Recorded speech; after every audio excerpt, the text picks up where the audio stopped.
I really love reading books, don't get me wrong, but I also love convincing people to read from my favorite genre, and that's what I'm going to try to do with you today. The genre that I read the most often, I just find myself gravitating towards these books, is literary fiction. I have made it my mission to try to find a book. If you primarily read science fiction, thrillers, fantasies, rom-coms, contemporaries, and you want to try to just get a little taste for literary fiction, I have compiled a list of recommendations to transition into literary fiction. These are all really great books for beginners. If you've never read a literary fiction book but you want to give it a shot, these would be a great place to start. What qualifies me to make this video, you may ask? That's a good question. I hadn't thought about what my answer would be. Well, according to my StoryGraph, it is a genre that I read the most every single year without fail. So I have read a lot of literary fiction books, and I promise I can find one that works for you, that you will enjoy regardless of what genre you mainly read.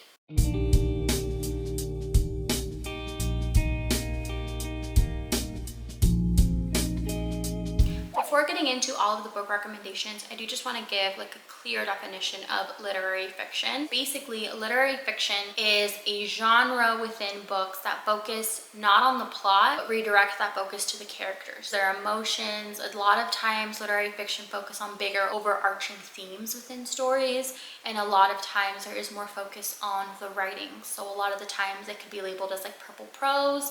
The writing is very lyrical and beautiful. It can fall within multiple genres while still keeping the focus on the characters and not on the plot. It could still be literary fiction and contemporary. It could still be literary fiction romance. A lot of people say it's all vibes, no plot. I'm just gonna start with the author that is pretty much the face of literary fiction. At least for this current generation, you think of, oh, I want to read a literary fiction. This author will pop into your mind, and for all the right reasons. The author is Sally Rooney. I have Normal People, Conversations with Friends, and then I also have Beautiful World, Where Are You Without the Dust Jacket. This author is a staple in the genre for very good reason. Normal People was actually my introduction to Sally Rooney. I think also a book talk staple. That is how I became familiar with Sally Rooney when I was getting back into reading about 2 years ago. The writing is really accessible. Once you get past the fact that there aren't any quotation marks, honestly, after a couple pages, I just forgot. It was really easy to follow who was talking. This is a book that I very deeply love and have annotated a lot. There's just so much in this book that stuck out to me. It has become a comfort read of sorts. I love rereading the book, rewatching the show on Hulu. There's just something about how realistic and how honest these characters felt. This is really what I think hooked me when I was getting back into reading, which if you don't like this book, and I understand it's not for everyone, I highly recommend you give her a second chance with Conversations with Friends. This is a book that I find a lot more people can relate to, enjoy thoroughly. The show adaptation for this, I personally didn't love as much as Normal People, but I do highly recommend all three of them. Start with maybe one of these two, get a feel for the writing, the characters that she does, and then I would recommend switching over to Beautiful World, Where Are You? If you are someone that likes to cry, that likes to feel like the book that you just read just absolutely shattered you, then you need to read Lie With Me by Felipe Besson. This is a really short book. Do not underestimate this book. It is hauntingly beautiful. It has some of the best prose that I've ever read. I was completely hooked on the very first page, and I couldn't stop reading this. And funny enough, this book is translated from French by Molly Ringwald. And if that name rings a bell, that means that you and I watched the same show growing up, The Secret Life of the American Teenager. I don't know how or why that book had such a hold on me that I would religiously watch every episode. This is her first translation. She did such an incredible job with this one. This book is set in 1984 France. We follow these two boys who fall in love, create this relationship out of these stolen moments that they get with one another. The book actually starts with Felipe in a cafe. So it's him much older.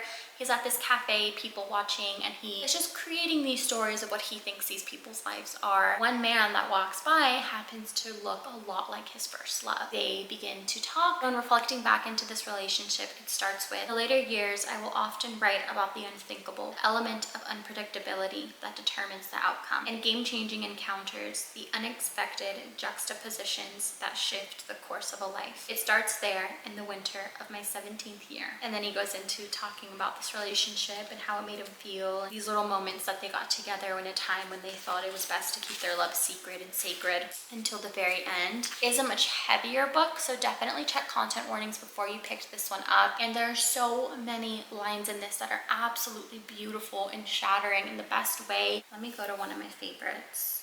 So on page 24 it says, "He says, because you are not like all the others, because I don't see anyone but you and you don't even realize it. He adds this phrase, which for me is unforgettable, because you will leave and we will stay." And then a paragraph after that he says, "It's the violence that the words carry within them, their admission of inferiority and at the same time of love." You might cry too, but I mean, it's worth it. Now, if you love a good thriller, specifically a psychological thriller of a character just unraveling at the seams, one of my favorites and one of my favorite authors is Elena Ferrante's The Lost Daughter. This is a quick short book that I think again would be perfect for the spring, the summer. You could take this to the beach. Our main character actually goes on vacation and spends a lot of time on holiday at a beach in Italy. The setting is really light and airy, while there's still this heaviness of drama as our main character sees this young mom on the beach, and it reminds her a lot of her past being a young mom. And this is a story for the women that don't feel that automatic pull towards motherhood, the heaviness that comes with motherhood, and there's a lot of ambivalence towards it. And if you've ever felt that way, this is a story for you. And I really loved that Elena Ferrante focused on this, because it isn't something that I think socially is talked about a lot, and it isn't something that should be seen with any negativity. There's also a film adaptation for this for all book lovers. It has Dakota Johnson and it has Paul Mescal in it. I think what I love the most about this book and just Elena Ferrante's writing in general is how precise Elena Ferrante's word choice is. Everything feels very intentional up until the very last page. The word choice is so selective. And the last page in this story is one of my all-time favorites. Not just the last page, sorry, the last line on the last page is one of my all-time favorites. And it just tied everything in so well. I have read almost all of Elena Ferrante's stories. I think if it's an author that you are interested in starting, definitely start with The Lost Daughter. Now, this is a book that I hold very closely to my heart, and it is Almond by Wong Pyong Song. We follow our main character named Yoonjae, and he has this condition called alyssa-athena, which basically means that he struggles to label and identify his emotions. He can't feel those emotions, and so it leaves for him to be set up to live a very complicated life. But his mom and his grandma don't want that for him, so they dedicate their lives to teaching him about emotions. They are not only helping him be able to identify an emotion through someone's facial expression, through the words that they use, through the body language that they have, while also creating a safe space for him. Unfortunately, the mom and the grandma have this terrible, really horrific accident, so he loses these two important people in his life, and he no longer has that safe space. And he is still really young and going to school, and so there is this really beautiful found family element to it as well, as he tries to lean on the support of those around him to continue to help him make sense of the world and what is going on. The concept of the story alone is something that I really gravitated towards, and I think is really unique. But on top of that, I think the writing style is really accessible and really easy. It still has that beautiful lyricism in it. The chapters are really short while still carrying a really beautiful message and an exploration on adolescence and the importance and the significance of being very tender towards one another, the power that that can hold, impact that it can have. And again, so many moments in this that I absolutely loved, and I can't help it but share something with you. There's two that I really want to share, but the first one that I want to say is it's on the beginning of chapter 14, and it says, "To be more specific, I felt connected to the smell of old books. The first time I smelled them, it was as if I'd encountered something I already knew. I would flip open the books and smell them whenever I could, while Granny nagged me asking what the point of smelling musty books was." And it says, "Books took me to places I could never go otherwise. They shared the confessions of people I'd never met, lives I'd never witnessed, the emotions I could never feel, and the events I hadn't experienced could all be found in those volumes.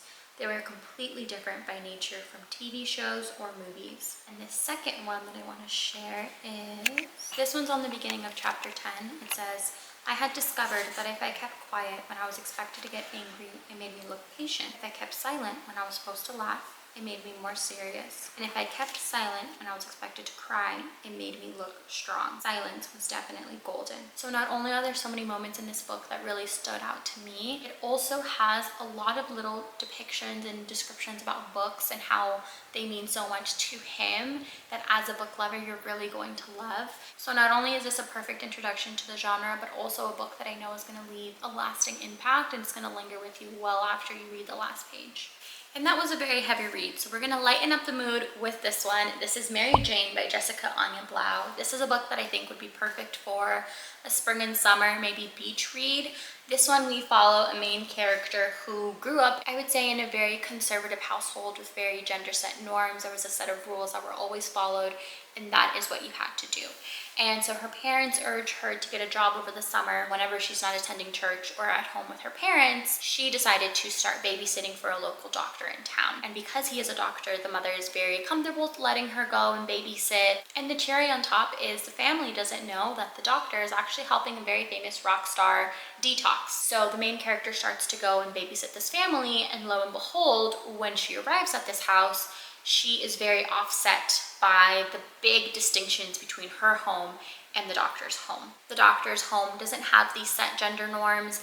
They don't have this very strict rules that they have to follow. So this juxtaposition within the two families leads our main character to go on this journey throughout her summer and try to find the balance between what her parents brought her up to believe and this whole new world that she is getting to experience for the first time. And find out and kind of distinguish what values she truly cares for as an individual and what values were kind of posed upon her by either her parents or by this other family. And this one was a really, really fun read. It was a really light, a quick read.